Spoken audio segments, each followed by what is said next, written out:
न्याय नहीं मिला, लेकिन न्याय इस परिवार को तब मिला जब डबल इंजन की भाजपा की सरकार आ गई। और इसीलिए मैं कहता हूं बहनों भाइयों, इसीलिए मैं कहने के लिए पार्टी है यहां हर दुर्दांत माफिया और अपराधी का प्रोडक्शन हाउस बन गया है। यानी यहां इसे पैदा होते हैं, यही से लूट खसोट करते हैं, अराजकता फैलाते हैं और फिर जनता को गुमराह करने की बात भी करते हैं। आखिर मैं पूछना चाहता हूं, इस मिर्जापुर में विश्वविद्यालय समाजवादी पार्टी की सरकार 4 बार मुख्यमंत्री थे, क्यों नहीं उन्होंने किया? क्यों नहीं मेडिकल कॉलेज बनाया? क्यों नहीं यहाँ की हर घर नल की योजना को लागू किया? क्यों नहीं मां विंध्यवासिनी के धाम को इन्होंने कॉरिडोर के रूप में बदलने का काम किया? क्योंकि विकास इनके एजेंडे में नहीं, यहां तो विकास उनके परिवार का हो, मिर्जापुर और विंध्य क्षेत्र का नहीं, प्रदेश का नहीं, इससे इनको कोई लेना देना नहीं, विकास के लिए कोई लेना देना नहीं।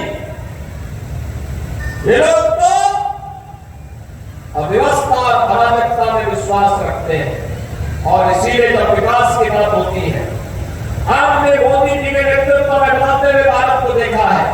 आज तो प्रधानमंत्री मोदी जी ने भी कह दिया है कि देश के अंदर 50 करोड़ लोग पहले से 5 लाख रुपए की स्वास्थ्य बीमा का कवर प्राप्त कर रहे थे। अब तो मोदी जी ने कह दिया है 70 वर्ष के ऊपर के जितने भी बुजुर्ग होंगे सबको हर वर्ष 5 लाख रुपए की फ्री में स्वास्थ्य की सुविधा देंगे।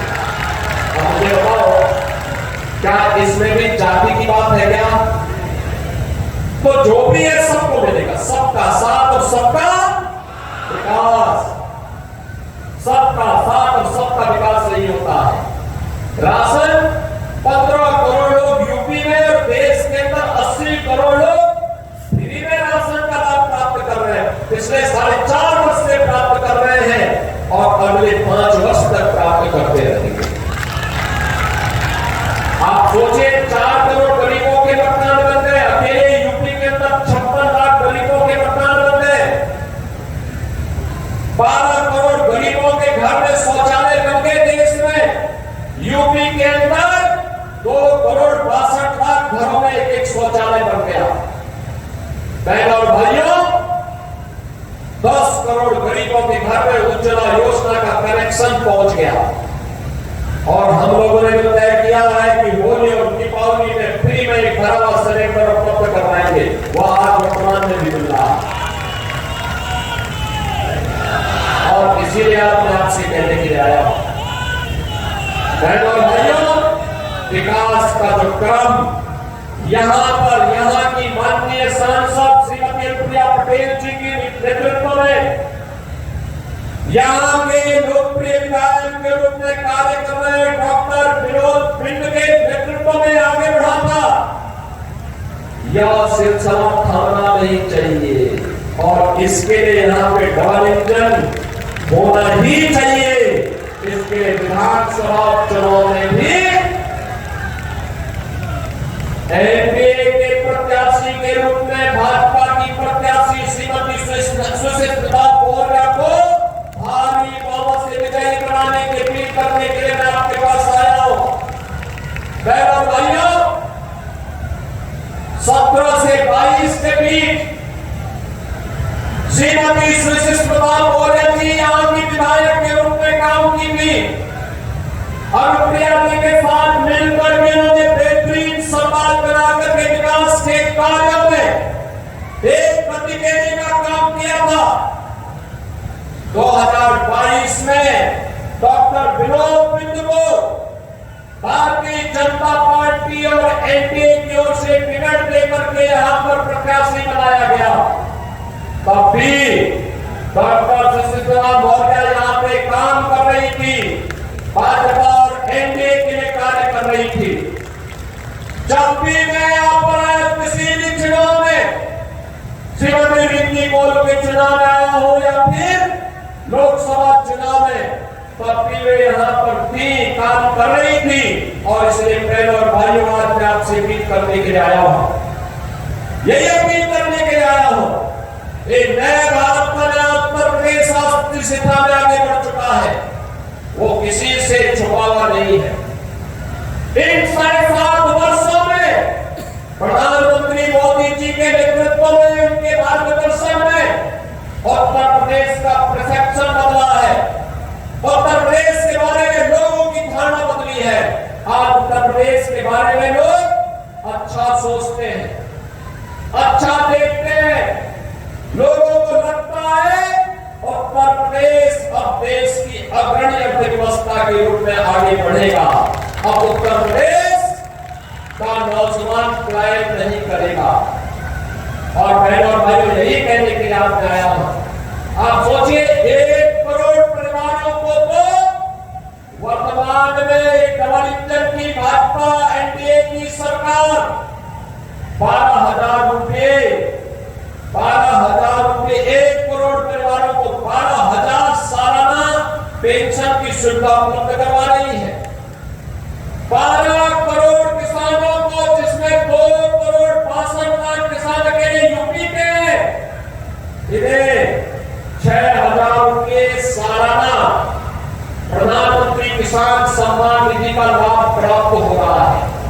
बहनों और भाइयों, भारतीय जनता पार्टी और एनडीए आप सबकी ताकत के बल पर विकास और विरासत का जो मॉडल खड़ा कर रही है, इसी में आने वाली पीढ़ी का भविष्य उज्जवल बनने वाला है। और इसीलिए भारतीय जनता पार्टी बार बार कह रही है, हम लोग आपसे बार बार कह रहे हैं कि लोकसभा चुनाव के दौरान जिन्होंने अफवाह फैलाई थी, जिस प्रकार का इन्होंने दुष्प्रचार किया था, उसका पर्दाफाश हो चुका है। चुनाव संपन्न हो गए, मोदी जी तीसरी बार प्रधानमंत्री बन गए। तीसरी बार प्रधानमंत्री बनने के बाद भी आज भी बाबा साहब भीमराव अम्बेडकर के द्वारा बनाया गया संविधान वैसे ही है। आज भी इसी प्रकार का सम्मान सबको प्राप्त हो रहा है, कहीं आरक्षण समाप्त नहीं हुआ है। और बहनों और भाइयों, जिन्होंने झूठ बोला था कि लोकसभा चुनाव के बाद खटाखट 1 लाख रुपया खाते में आ जाएगा, वह भी नहीं आया है। यह भी आपने इनका एक और झूठ को बेनकाब कर दिया है। और इसीलिए हम कह रहे हैं, बटिए मत, बटना नहीं है, एकजुट होना है। देखो, हरियाणा ने निर्णय ले लिया है। हरियाणा के बारे में सभी राजनीतिक विशेषज्ञ कहते थे, हरियाणा के बारे में सभी राजनीतिक विशेषज्ञ कहते थे इस बार कुछ गड़बड़ लगता है। हम लोग कहते थे गड़बड़ नहीं होगा, सही होगा, तो क्या बहुमत के साथ भाजपा सरकार बनाएगी। और भाइयों, हरियाणा में भाजपा की तीसरी बार सरकार बनी है। मोदी जी की नीतियों का लोगों ने वहां पर समर्थन किया है। और मेरी आप सबसे अपील है कि बढ़िए बात, एक रहेंगे तो सेफ रहेंगे के भाव के साथ हमें भारतीय जनता पार्टी रहने के प्रत्याशी को नहीं चुनाव। आप सबसे मेरी अपील होगी, 20 नवंबर को चुनाव है। 20 नवंबर